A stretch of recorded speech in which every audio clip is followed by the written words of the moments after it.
The spirit in which you work. It ought not be necessary to ask a man if he likes his work. The radiance of his face should tell that. His very buoyancy and pride in his task, his spirit of unbounded enthusiasm and zest ought to show it. He ought to be so in love with his work that he finds his greatest delight in it. And this inward joy should light up his whole being. A test of the quality of the individual is the spirit in which he does his work. If he goes to it grudgingly, like a slave under the lash, if he feels the drudgery in it, if his enthusiasm and love for it do not lift it out of commonness and make it a delight instead of a bore, he will never make a very great place for himself in the world. The man who feels his life yoke galling him, who does not understand why the bread and butter question could not have been solved by one great creative act instead of every man's being obliged to wrench everything he gets from nature through hard work. The man who does not see a beneficent design and a superb necessity in the principle that everyone should earn his own living has gotten a wrong view of life and will never get the splendid results out of his vocation that were intended for him. Multitudes of people do not half respect their work. They look upon it as a disagreeable necessity for providing bread and butter, clothing and shelter, as unavoidable drudgery instead of as a great man builder, a great life university for the development of manhood and womanhood. They do not see the divinity in the spur of necessity which compels man to develop the best thing in him, to unfold his possibilities by his struggle to attain his ambition, to conquer the enemies of his prosperity and his happiness. They cannot see the curse in the unearned dollar, which takes the spur out of the motive. Work to them is sheer drudgery, an unmitigated evil. They cannot understand why the Creator did not put bread ready-made on trees. They do not see the stamina, the grit, the nobility, and the manhood in being forced to conquer what they get. No one can make a real success of his life when he is all the time grumbling or apologizing for what he is doing. It is a confession of weakness. What a pitiable sight to see one of God's noblemen, made to hold up his head and be a king, to be cheerful and happy and to radiate power, going about whining and complaining of his work, even deploring the fact that he should have to work at all. It is demoralizing to allow yourself to do a thing in a half-hearted, grudging manner. There is a great adaptive power in human nature. The mind is wonderfully adjustive to different conditions, but you will not get the best results until your mind is settled, until you are resolved not only to like your work, but also to do it in the spirit of a master and not in that of a slave. Resolve that, whatever you do, you will bring the whole man to it, that you will fling the whole weight of your being into it, that you will do it in the spirit of a conqueror, and so get the lesson and power out of it, which come only to the conqueror. Put the right spirit into your work. Treat your calling as divine, as a call from principle. If the thing itself be not important, the spirit in which you take hold of it makes all the difference in the world to you. It can make or mar the man. You cannot afford grumbling service or botched work in your life's record. You cannot afford to form a habit of half-doing things, or of doing them in the spirit of a drudge, for this will drag its slimy trail through all your subsequent career, always humiliating you at the most unexpected times. Let other people do the poor jobs, the botched work, if they will. Keep your standards up, your ideals high. The attitude with which a man approaches his task has everything to do with the quality and efficiency of his work, and with its influence upon his character. What a man does is a part of himself. It is the expression of what he stands for. Our life work is an outpicturing of our ambition, our ideals, our real selves. If you see a man's work, you see the man. No one can respect himself or have that sublime faith in himself which is essential to all high achievement when he puts mean, half-hearted, slipshod service into what he does. He cannot get his highest self-approval until he does his level best. No man can do his best or call out the highest thing in him while he regards his occupation as drudgery or a bore. Under no circumstances allow yourself to do anything as a drudge. Nothing is more demoralizing. No matter if circumstances force you to do something which is distasteful, compel yourself to find something interesting and instructive in it. Everything that is necessary to be done is full of interest. It is all a question of the attitude of mind in which we go to our task. If your occupation is distasteful, every rebellious thought, every feeling of disgust, only surrounds you with a failure atmosphere which is sure to attract more failure. The magnet that brings success and happiness must be charged with a positive, optimistic, enthusiastic force. The man who has not learned the secret of taking the drudgery out of his task by flinging his whole soul into it has not learned the first principles of success or happiness. It is perfectly possible to so exalt the most ordinary business, by bringing to it the spirit of a master, as to make of it a dignified vocation. The trouble with us is that we drop into a humdrum existence and do our work mechanically, with no heart, no vim, and no purpose. We do not learn the fine art of living for growth, for mind and soul expansion. We just exist. It was not intended that any necessary employment should be merely commonplace. There is a great, deep meaning in it all, a glory in it. Our possibilities, our destiny are in it, and the good of the world. Why is it that most people think that the glory of life does not belong to the ordinary vocations, that this belongs to the artist, to the musician, to the writer, or to someone of the more gentle and what they call dignified professions? There is as much dignity and grandeur and glory in agriculture as in statesmanship or authorship.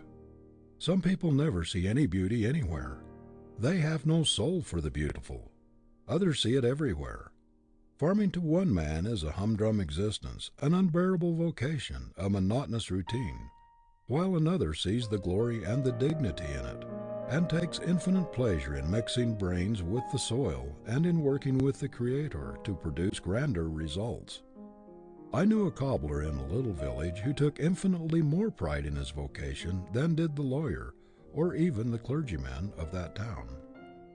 I know a farmer who takes more pride in his crops than any other person in his community takes in his calling.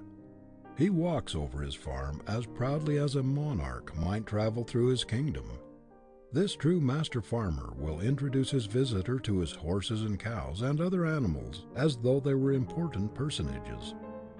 That is the kind of enthusiasm that takes the drudgery out of the farm and makes a joy out of life, which to many is so dull and commonplace. I have known a stenographer on small pay who put a higher quality of effort into her work than the proprietor of the great establishment she worked for, and she got more out of life than he did. I knew a school teacher in a little district 25 miles from a railroad, in a schoolhouse right in the forest, who took more pride in her work and in the progress of her pupils than some presidents of colleges whom I've known appeared to take in their duties. A girl who declared that she never would do housework, that she never would cook, no matter what misfortunes might come to her, married a man who lost his money, and she was forced to part with her servants and to do the cooking herself for the family. She thought she never could do it, but she determined to make bread making an art, to elevate cooking and make it a science in her home, and she succeeded. No matter how humble your work may seem, do it in the spirit of an artist, of a master. In this way, you lift it out of commonness and rob it of what would otherwise be drudgery.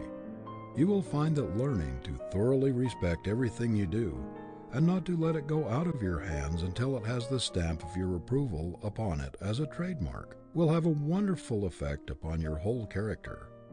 The quality of your work will have a great deal to do with the quality of your life. If your work quality is down, your character will be down, your standards down, your ideals down. The habit of insisting upon the best of which you are capable, and of always demanding of yourself the highest, never accepting the lowest, will make all the difference between mediocrity or failure and a successful career. If you bring your work to the spirit of an artist instead of an artisan, if you bring a burning zeal, an all-absorbing enthusiasm, if you determine to put the best there is in everything you do, no matter what it is, you will not long be troubled with a sense of drudgery. Everything depends on the spirit we bring to the task. The right spirit makes an artist in the humblest task, while the wrong spirit makes an artisan in any calling, no matter how high that calling may be. There is a dignity, an indescribable quality of superiority in everything we do which we thoroughly and honestly respect. There is nothing belittling or menial which has to be done for the welfare of the race. You cannot afford to give the mere dregs, the mere leavings of your energies to your work. The best in you is none too good for it. It is only when we do our best, when we put joy, energy, enthusiasm, and zeal into our work, that we really grow. And this is the only way we can keep our highest self-respect. We cannot think much of ourselves when we are not honest in our work, when we are not doing our level best. There is nothing which will compensate you for the loss of faith in yourself, for the knowledge of your reputation for doing bungling, dishonest work. You have something infinitely higher within you to satisfy than to make a mere living, to get through your day's work as easily as possible. It is your sense of right, the demand within you to do your level best, to develop the highest thing in you, to do the square thing, to be a man. This should speak so loudly in you that the mere bread and butter question, the money-making question, should be absolutely insignificant in comparison. Start out with a tacit understanding with yourself that you will be a man at all hazards, that your work shall express the highest and best things in you, and that you cannot afford to debase or demoralize yourself by appealing to the lowest, the most despicable, mean side of yourself by deteriorating, by botching your work. How often we see people working along without purpose, half committed to their aim, only intending to pursue their vocation until they strike snags. They intend to keep at it as long as it is tolerable, or until they find something they like better. This is a cowardly way to face a life work which determines our destiny. A man ought to approach his life task, however humble, with the high ideals that characterize a great master as he approaches the canvas upon which he is going to put his masterpiece, with a resolution to make no false moves that will mar the model that lives in his ideal. A sacred thing, this approaching the uncut marble of life. We cannot afford to strike any false blows which might mar the angle that sleeps in the stone. For the image we produce must represent our life work. Whether it is beautiful or hideous, divine or brutal, it must stand as an expression of ourselves, as representing our ideals. It always pains me to see a young person approaching his life work with carelessness and indifference, as though it did not make much difference to him how he did his work if he only got through with it and got his pay for it. How little the average youth realizes the sacredness, the dignity, the divinity of his calling. There is a higher meaning, something broader, deeper, and nobler in a vocation than making a living or seeking fame.